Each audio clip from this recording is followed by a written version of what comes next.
Please turn with me to Luke chapter 23, verse 46. Luke chapter 23, verse 46. At ito po ang sabi ng salita ng Panginoon. Si Jesus ay sumigaw ng malakas at nagsabi, Ama, sa mga kamay mo ay inihahabilin ko ang aking espiritu. At pagkasabi nito ay nalagot ang kaniyang hininga. Purihin ang Panginoon sa pagkabasa ng kaniyang salita. Sa loob ng 3 oras po, mga kapatid, ang buong mundo po ay tahimik at ang kalangitan po ay madilim. It was actually the midnight of the soul na ang tanging sound na naririnig was the judicial strike of divine justice against our substitute. The justice of God struck against our substitute, Jesus Christ, doon sa cross ng Kalbaryo. Pero pagkatapos po ng 3 oras, the darkness breaks. At sumigaw po ang ating Panginoon, it is finished. Yun ang nakarecord sa Gospel according to John. At sinundan po ito ng final na sigaw ng ating Panginoon. It was actually a booming cry. Kasi ang sabi ng ating teksto, Jesus Christ shouted with a loud voice. So it was a booming cry na na-record po ni Luke bago po si Kristo ay namatay. Hindi po natin nakikita dito yung dying man na hinahabol niya ang kanyang hininga dahil gusto pa niyang mabuhay, na parang gusto pa niyang huminga, gusto pa niyang mabuhay. Yun po ang nangyayari sa kadalasang mga tao na clinging on to life, holding on to the last breath. Pero hindi po yan ang ating nakikita sa ating Panginoon. Kahit sa kanyang kamatayan, Jesus Christ is the sovereign King. He was in full control. He gave up His soul.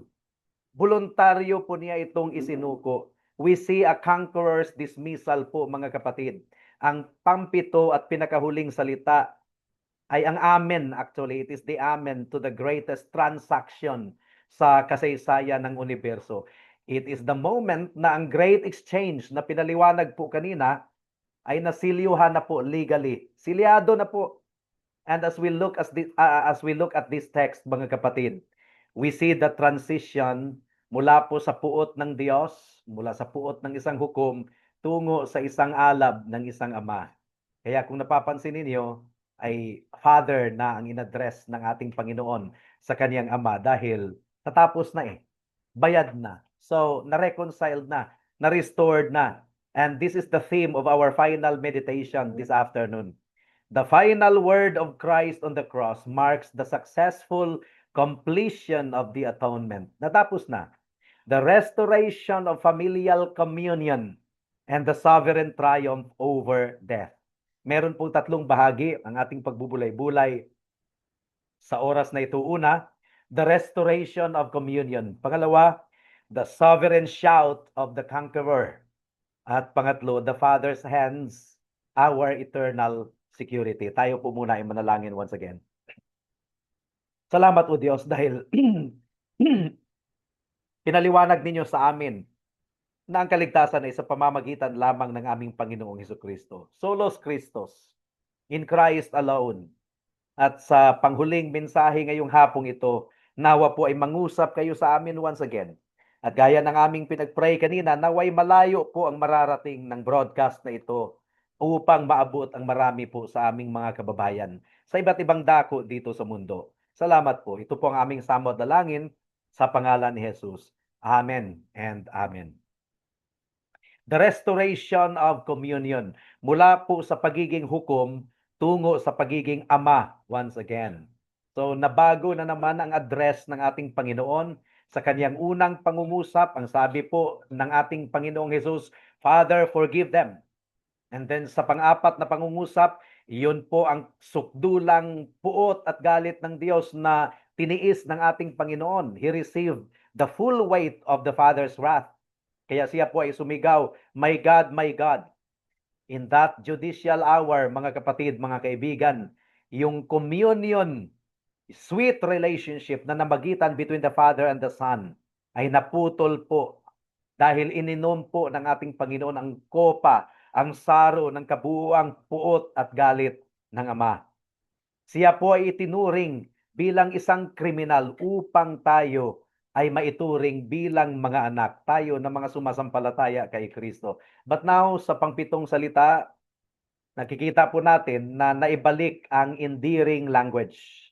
Father, Father, into your hands I commit my spirit. This is the thunderbolt of the gospel.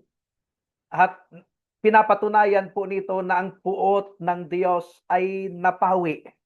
The wrath of God was fully propitiated or appeased. Ang utang po, ang atraso, ay nabayaran ng lubusan. The judicial cloud has vanished dahil tinanggap po ng Ama ang handog ng kaniyang anak. Ang relationship po ay na-restored. Not only para kay Kristo, but for us, the elect people of God. We are reconciled to the Father through Jesus Christ our Lord. Kaya sabi po ni Stephen Charnock, the satisfaction of Christ is the only thing that could quench the fire of God's justice and kindle the fire of His love toward us again. And we couldn't agree less. Totoo po talaga yan. And that leads us to the second point of our meditation, the sovereign shout of the conqueror. Ni-record po ni Luke that Jesus Christ shouted with a loud voice. Loud, ano ba sa Tagalog? Malakas na tinig. Typically, ang mga nabayubay doon sa cross, ang mga victim sa cross, mga kapatid, wala na silang boses. Wala nang boses, halos lumalabas sa kanilang bibig. Kasi nga, mai-exhaust siya eh. They will be unable to draw enough breath, even to whisper. Pero makikita po natin na after hours of spiritual and physical trauma, Jesus Christ was still in control. He still had the strength of a king. Sumigaw pa rin siya. This was not the death rattle of a victim. It was the roar of the lion of the tribe of Judah. Yun po ang ating Panginoong Jesucristo. Hindi po siya nadaig ng kamatayan, dinaig po niya ang kamatayan. Gaya ng sinasabi po ng ating confession of faith.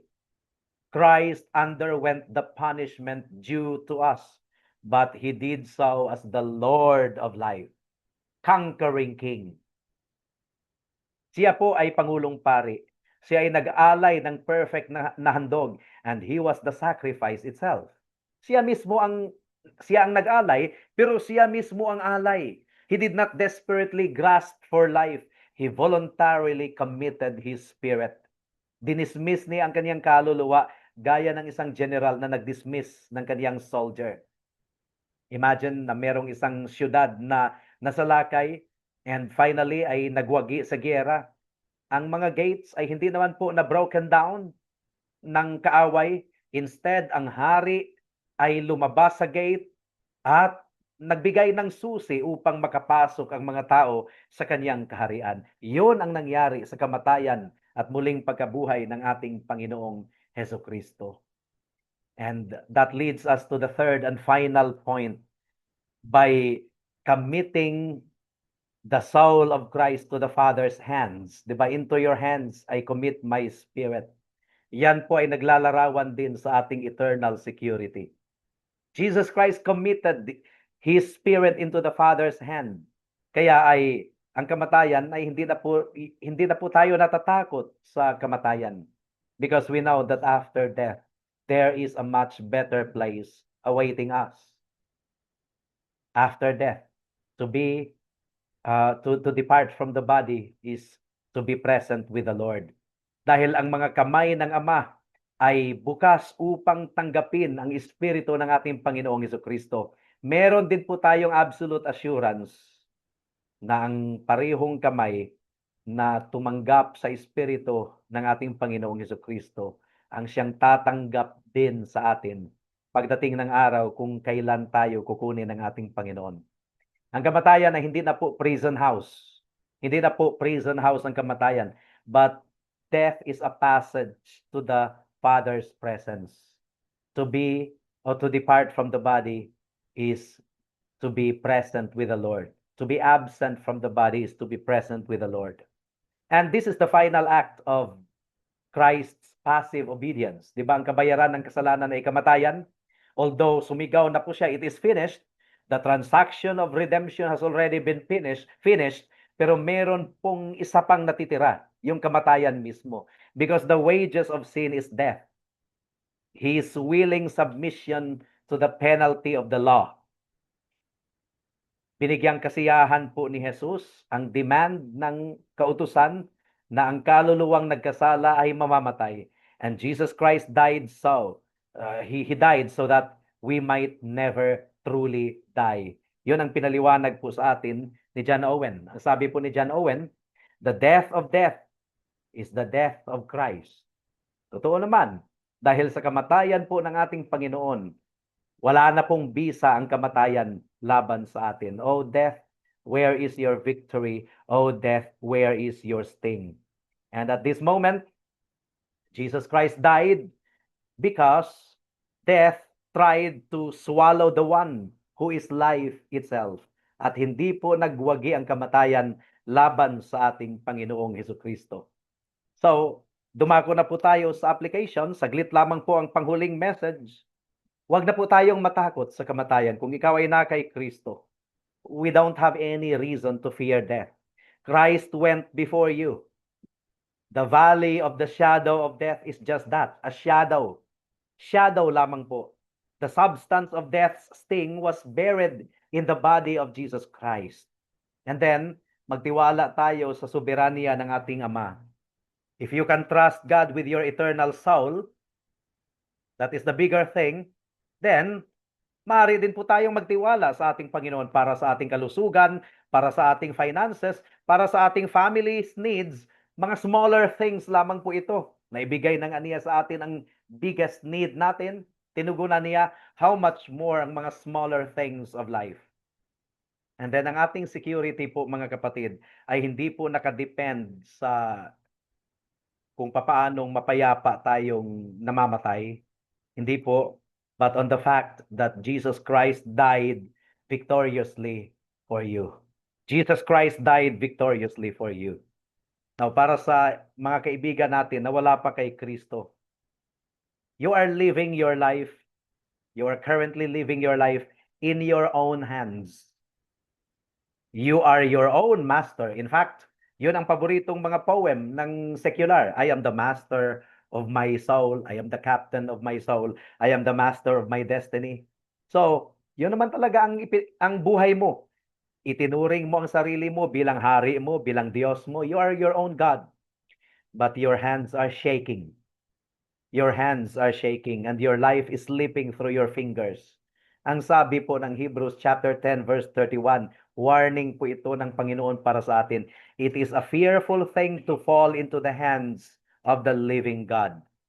And if you fall into them bilang isang kaluluwa na hindi nagsisisi, ay talagang nakakatakot po. Pero ikaw ay tumingin sa cross.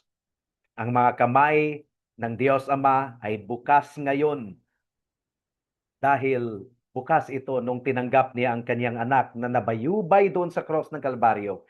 Yung kanyang anak na tumanggap sa lahat ng puot at galit ng Diyos. Pero dahil bayad na ang lahat, bukas na bukas din ang kamay ng Diyos upang tanggapin ang iyong kaluluwa kung ikaw ay magsisi sa kasalanan mo at manampalataya kay Kristo.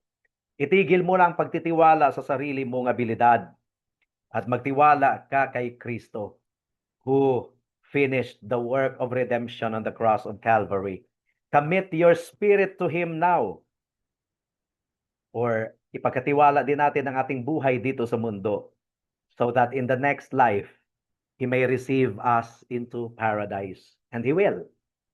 Kaya nananatili pa rin ang hamon, come to the Savior na sumigaw ng sigaw ng victory so that you might sing in glory. Soli Deo Gloria. Sa Diyos po ang papuri. Tayo po ay manalangin. Salamat po aming Panginoon sa mensahe po ninyo sa hapong ito. 5 messages. At naniniwala po kami sa bisa at kapangyarihan ng inyong salita. Hindi ito babalik sa inyo sa walang kabuluhan. Salamat po Diyos. Ito po ang aming samo at dalangin sa pangalan ni Jesus. Amen. Para sa ating closing hymn ay awitin po natin ang Praise to the Prophet, Praise and King, our Redeemer. Sa hymno na ito ay binanggit ang propitiation.